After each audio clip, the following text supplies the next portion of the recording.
ही भीमाची सदगीर कृष्णाची सदगीर यांची पहिली गाडी अकोला संगमेर शिन्नर या 3 तालुक्यातली पहिली गाडी।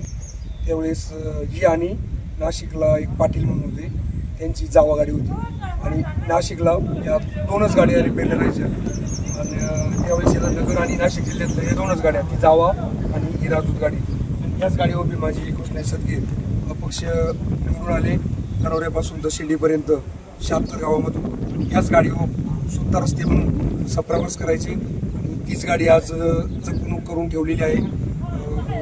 अतिशय लक्ष्मी अशी म्हणून तिला वडील भीमाची सदगीर मानायचे आणि त्याच पद्धतीनं ती जतणूक करून ती ठेवलेली आणि हीच गाडी पूर्णपणे अकोला तालुका असेल पूर्ण दर्याखोऱ्यातून जंगलदऱ्यातून त्यावेळेस रोड रस्ते नव्हते तरी पण ती फिरायची भीमाची सदगीर यांना घेऊन। बस आढळाच्या विकासासाठी सतत भीमाची सदगीर गेली 50 वर्ष धावपळ करायचे ती ह्याच त्या गाडीवर करायचे अशी ती राजदूत गाडी।